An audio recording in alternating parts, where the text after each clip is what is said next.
Donc je vais vous présenter un dispositif expérimental qui s'appelle le CRAB pour compteur de radioactivité alpha-bêta.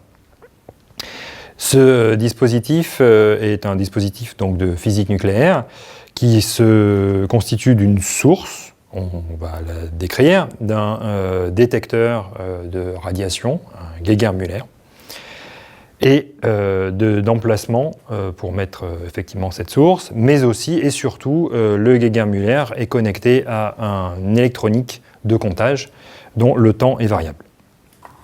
Donc tout d'abord la source. Donc la source est une source de césium-137. La césium-137 est une source qui émet à la fois des bêta et des gamma. Ici, elle est présentée encapsulée avec deux côtés. Donc un côté, vous avez le trèfle radioactif. De ce côté-là, seuls les gamma, donc les photons de la source, peuvent passer. L'autre côté, en revanche, un trou a été fait afin de laisser passer les gamma, bien évidemment, mais aussi les bêta de cette source de césium-137. Donc les expériences peuvent être conduites sur les deux côtés en fonction de ce que l'on veut observer. Et ici, une des raisons d'utiliser ce dispositif, c'est de regarder la différence d'interaction entre les bêta et les gamma. On va présenter cette expérience essentiellement en utilisant le côté qui émet uniquement des bêta, ou du moins qui émet les gamma. On peut placer cette source dans ces encoches ici, et en face du détecteur, de manière à ce que les gamma soient émis dans la direction du détecteur. Et on réglera effectivement le temps de comptage. Ici, on démarrera le temps de comptage, et vous voyez qu'effectivement, ça compte.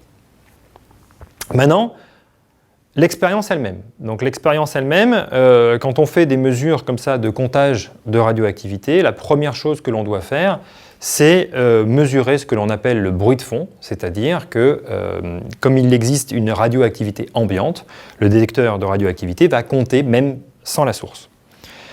Pour ce faire, on éloigne la source, on la place entre deux briques de plomb afin qu'elle soit la plus occultée possible, et on va mettre un temps de comptage assez long, puisque, on va le voir, il y a finalement très peu de radioactivité ambiante.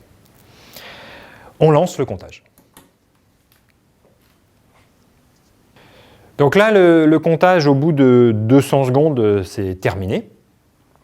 Donc je répète, on a mesuré la radioactivité ambiante, et ça veut dire que le détecteur qui est là a observé le passage dans sa direction de 57 particules ionisantes.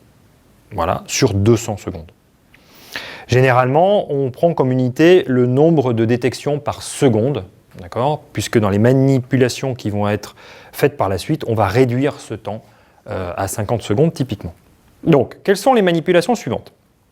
Bien, nous reprenons notre source maintenant et nous la mettons devant le détecteur. Alors, sans vraiment faire la manipulation, on voit déjà que si on démarre, on a quand même un taux de comptage qui est plus rapide. On voit que ça compte plus vite. D'accord ?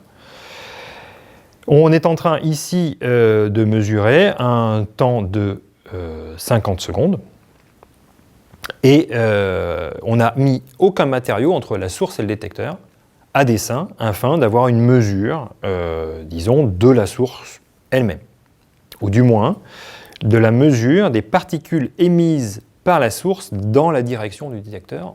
Cette nuance est extrêmement importante pour la suite.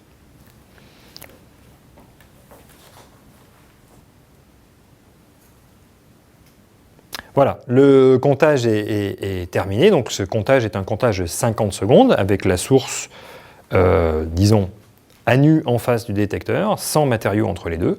Et on voit que maintenant, le détecteur a compté 332 particules ionisantes sur 50 secondes. Ça fait un facteur bien plus important que le bruit de fond, on est bien au-dessus du bruit de fond. Maintenant, la suite de l'expérience consiste à mettre entre la source et le détecteur des matériaux afin d'observer l'interaction, ici, des gamma, mais encore une fois, on peut le faire gamma-bêta, des gamma avec les matériaux. On prend ici des briques de plomb, On met donc une brique de plomb entre le détecteur et la source et on relance le comptage plusieurs fois. D'accord ?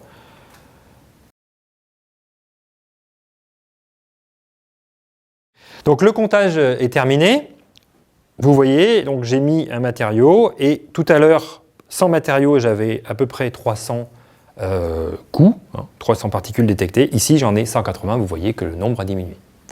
On peut refaire cette expérience encore. On va la refaire plusieurs fois en augmentant l'épaisseur des matériaux de manière à voir leur effet. Dans ce dispositif, on peut aussi changer les matériaux. Donc ici, vous aviez du plomb. Là, on peut mettre par exemple des plaques de cuivre, des cuivres de différentes épaisseurs, d'accord, à insérer. Voilà.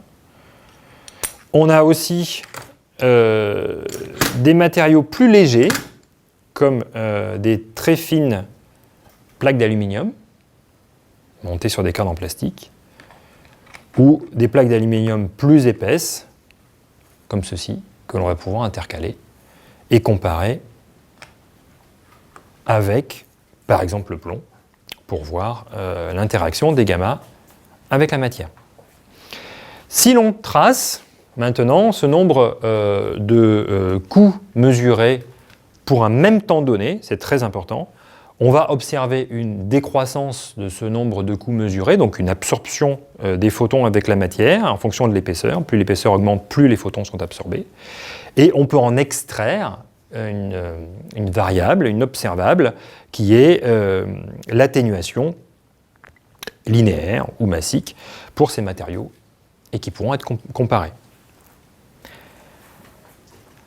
Enfin, une fois que l'expérience sur les gammas est terminée, on peut aussi retourner la source. Donc maintenant, en retournant la source, on met en face du détecteur la partie avec un trou, donc qui est émettrice à la fois de bêta et de gamma. On lance un comptage sur 50 secondes toujours, et là vous voyez déjà que le comptage est plus rapide. Normal, on émet au moins 2 fois plus de particules, enfin 2 particules de plus, qui sont les bêta et les gamma. Et on va pouvoir refaire l'opération en mettant des matériaux typiquement légers, puisque les bêta vont interagir plus rapidement avec la matière, vont s'arrêter plus vite. Donc essentiellement de l'aluminium ou du plastique. Et on pourra à ce moment-là faire la différence des interactions entre les bêta et les gamma.